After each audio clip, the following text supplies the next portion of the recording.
Hello everyone. आज का हमारा टॉपिक है कैनोनिकल कवर।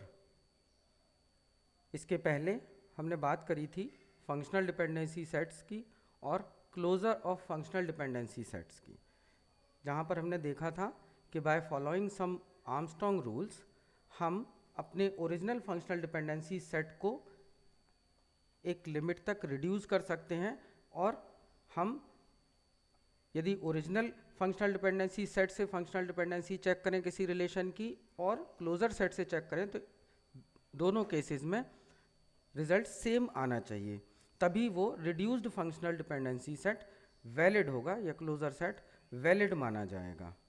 ओके, तो canonical cover is one more step ahead from the closure set of given functional dependency set, which allows us to reduce it up to some more extent where we can remove some extra attributes given in a particular functional dependency or functional dependency set by following certain rules.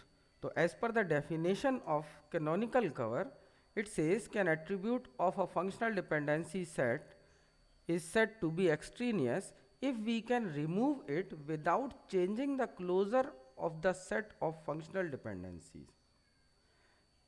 And its formal definition says कि if in a functional dependency set there is a functional dependency alpha derives beta, then attribute A is extraneous in alpha if alpha is a subset, A is a subset of alpha, and F logically implies that F minus alpha derives beta union alpha minus A derives beta, which simply means कि अगर किसी functional dependency set में हम alpha derives beta हमें functional dependency set given है, तो अगर कोई एक्स्ट्रा एट्रीब्यूट ए बिलोंग करता है अल्फा सेट से, तो अल्फा डिराइव्स बीटा जो फंक्शनल डिपेंडेंसी सेटिस्फाई कर रहा है वही फंक्शनल डिपेंडेंसी अल्फा माइनस ए डिराइव्स बीटा भी सेटिस्फाई करेगा। Okay, same like that attribute if attribute A is extra in beta where A is subset of beta, then it should be satisfied F minus alpha derives beta and union alpha derives beta minus A, it should be logically implies. तो अगर beta में वो A extra है तो it should satisfied alpha minus alpha derives beta minus A। Okay, तो finally कहने का मतलब क्या है कि कैनोनिकल कवर उन एक्स्ट्रा एट्रीब्यूट्स को रिमूव करने में हमारी हेल्प करता है जिनकी हमें ज़रूरत नहीं है, या फंक्शनल डिपेंडेंसी सेट्स में से उसको रिमूव करने से भी हमारे फंक्शनल डिपेंडेंसी चेक पर कोई इम्पैक्ट नहीं पड़ेगा। So let's have an alternative definition of canonical cover which says कि in any relational model there exists a set of functional dependencies. These functional dependencies, when closely observed, might contain some redundant or extraneous attributes. The ability of removing these redundant attributes without affecting the capabilities of the functional dependency is known as canonical cover of functional dependency. Agree? Or and canonical cover functional dependency is sometimes also referred as minimal cover of given functional dependency set, and it can be denoted by f of c, suffix में c. So it says कि if in a functional dependency set we have given a functional dependency alpha derives beta where both alpha and beta are sets of attribute, then this functional dependency may have three cases of redundancy. Just try to understand it. Okay, वो कह रहा है कि अगर किसी functional dependency set में एक alpha derives beta functional dependency given है तो वहाँ पर तीन केसेस हो सकते हैं। द फर्स्ट केस इज कि may be there must be some redundant element or some redundant attribute on alpha side in the set of alpha attributes, may be some redundant information, some redundant attribute in the set of beta attributes, or maybe the third case is maybe the whole functional dependency is redundant. Just try to understand it, what exactly I want to say. The maybe the whole functional dependency is redundant. So in that case, how we can remove this redundant information from the given functional dependency set? So to deal with all these three kind of redundant information, we have following three rules which are given, which we calculate under the canonical cover. Okay, so the first rule says decompose the functional dependencies using decomposition rule or Armstrong axiom so that single attribute on the right hand side and calculate its closure. The second rule says remove the extraneous attribute from the left hand side of functional dependency by calculating the closure set of functional dependency having two or more attributes on the left hand side. And third rule says remove the functional dependency having transitivity. So by following these three rules, we will try to calculate the canonical cover of given functional dependency set. So by an example, let's see how these three rules will help us to calculate the minimal set or canonical cover of given functional dependency. तो ध्यान दीजिए, यहाँ पे मैंने एक example लिया है जहाँ पे एक रिलेशन R है with attribute set A, B, C and D और कुछ फंक्शनल डिपेंडेंसीज हमें मेंशन की गई हैं, and those functional dependencies are some B derives A, AD derives C and some C derives A, B and D. These are the original set of given functional dependency set. Now we will follow all the three rules one by one and remove the extra attributes from the given set or extra relations, extra functional dependencies from the given set of functional dependency. Okay, so आगे बढ़ते हैं. And by following the first rule, as it says, apply the decomposition rule of Armstrong axiom and try to bring all the functional dependencies in such a way that on the right hand side we must have only single attribute. तो उसी के according हमने यहाँ पे decomposition rule apply किया और original set को हमने जब डिकम्पोज किया तो हमने ये फंक्शनल डिपेंडेंसी सेट बनाए. सम B derives A, AD derives C, some C derives A, some C derives B and some C derives D. So by decomposing the original rule, three functional dependencies, we have decomposed into 5 functional dependencies. Okay. Now it says calculate the closure set of individual functional dependency by following the rules. Okay. Or it says if the closure set of two functional dependencies are same, then the first functional dependency is extra and it should be removed as an extraneous functional dependency in the given relation. So now consider the functional dependency first, ठीक, and calculate its closure. तो functional dependency first क्या था? B derives A. तो हमने पहले भी पिछले video में हमने देखा था कि किसी फंक्शनल डिपेंडेंसी का क्लोजर सेट कैसे कैलकुलेट करते हैं. तो इसका क्लोजर सेट कैलकुलेट करते हैं. तो from B we can find out B only, and by following this functional dependency rule we can also calculate A. Anything else if we can calculate through B, we cannot do so. Okay, हम और कुछ B से calculate या compute नहीं कर पा रहे हैं. The next attribute is A, तो A से भी हम और कुछ calculate नहीं कर पा रहे हैं. Just try to understand it कि हमने B का closure set calculate किया तो B से हमें B plus हमें क्या मिला? B and A. Now we will hide this particular relation, and again we will compute the closure set of B. तो जब हम original functional dependency set functional dependency B derives A को hide करके फिर से बी का closure calculate कर रहे हैं, तो हमें क्या मिल रहा है, सिर्फ बी ही कैलकुलेट कर पा रहे हैं.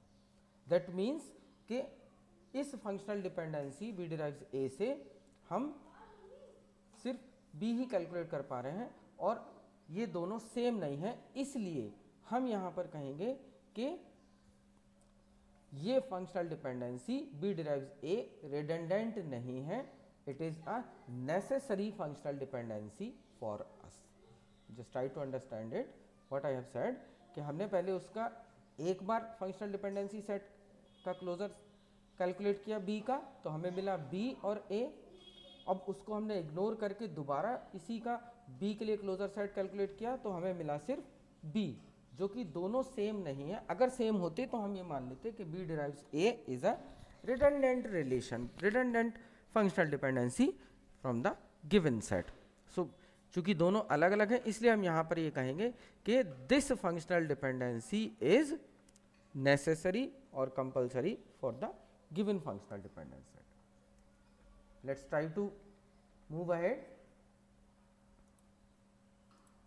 and calculate the functional dependency of next function. Try to calculate the closure set of next functional dependency. ठीक, that is AD derives C. तो यहाँ पे हमने दूसरा फंक्शनल डिपेंडेंसी सेट लिया.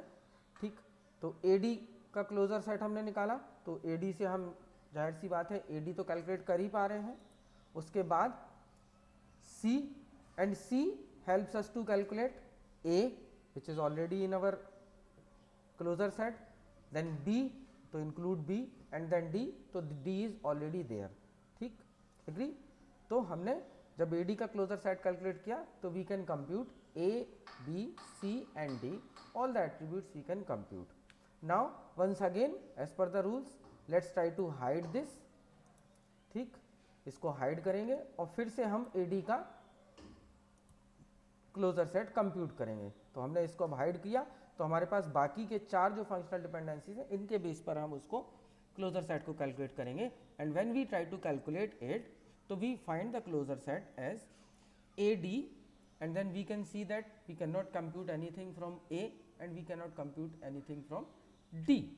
So in this case also both the closure sets are different. So here we can again say that this AD derives C is a compulsory or essential functional dependency for the given set of functional dependency. Agreed? Now let's move on to the third functional dependency, which says C derives A. So again follow the same set of rules and compute the closure set of C. So C helps us to compute C itself, then A, and from C what else we can compute. तो C से हम B भी compute कर पा रहे हैं, C से हम D भी compute कर पा रहे हैं. तो ये C A B D या कह लें A B C D हम चारों एट्रीब्यूट्स को कंप्यूट कर सकते हैं C की हेल्प से. ओके, अब now we will hide this C derives A and then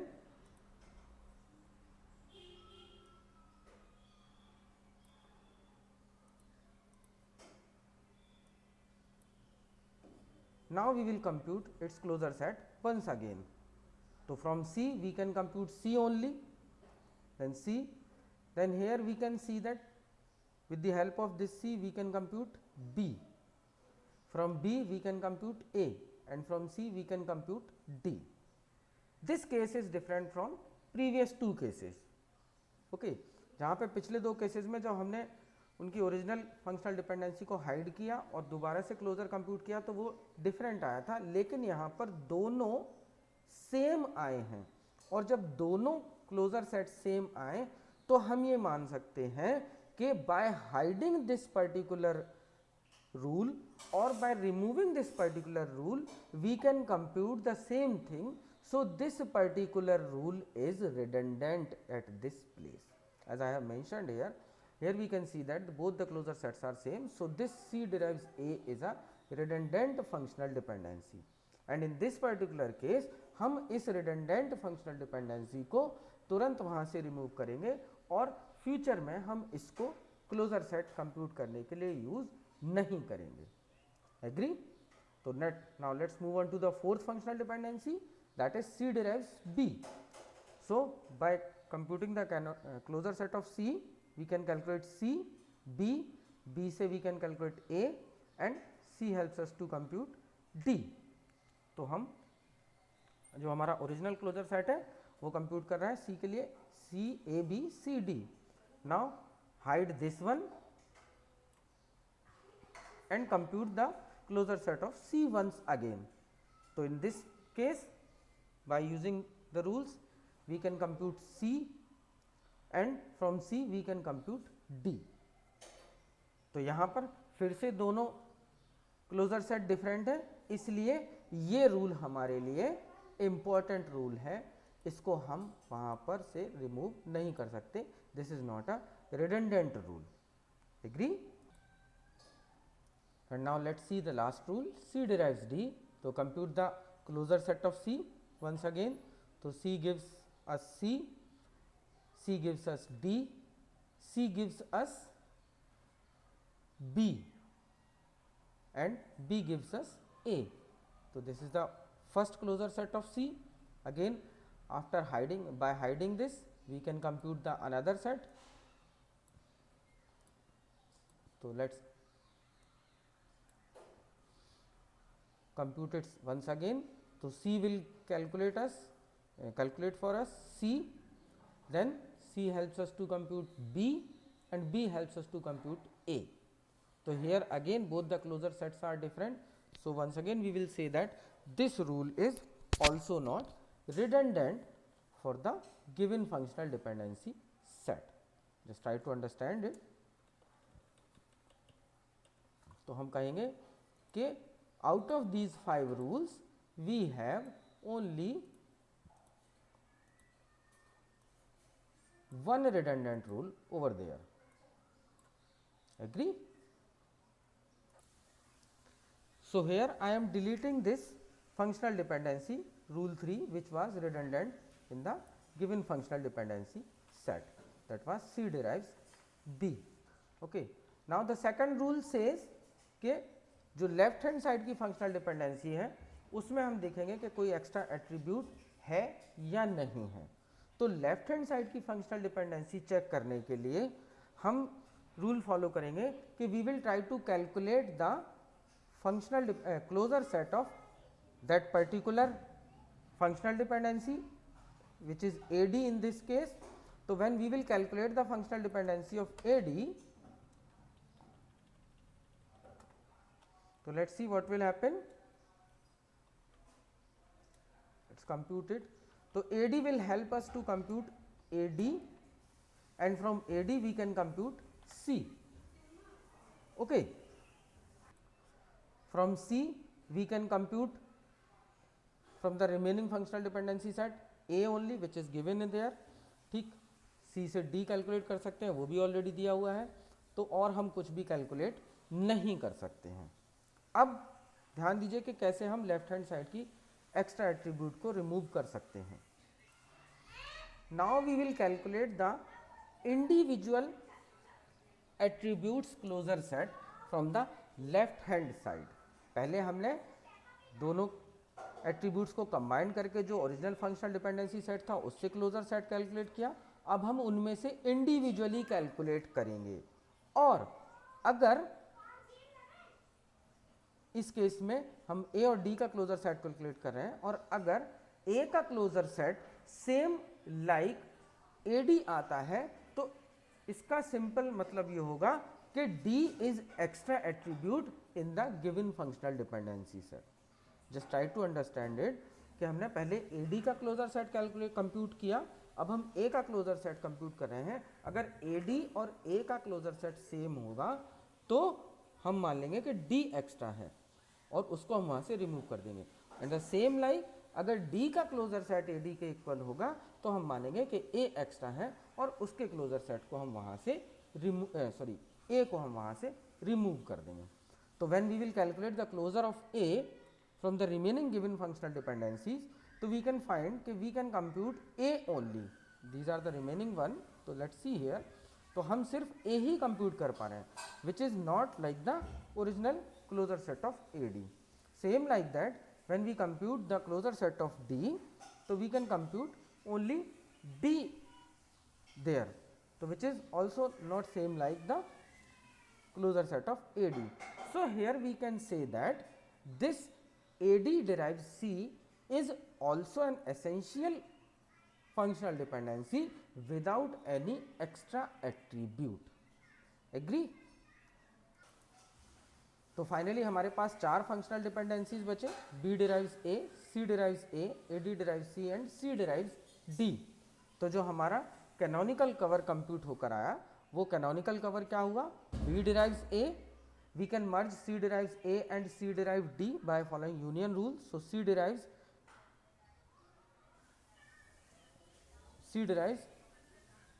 A and D, let it be A and D,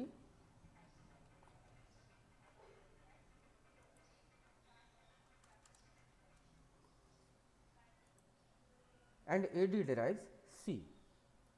तो इस तरीके से हम कैनोनिकल कवर को कंप्यूट करते हैं, and this is the minimal irreducible set of original functional dependency set, whereas per the definition of canonical cover we have already seen कि either आप ओरिजिनल फंक्शनल डिपेंडेंसी सेट को verify करें या minimal set को verify करें. In both the cases result should be same and और vice वर्सा.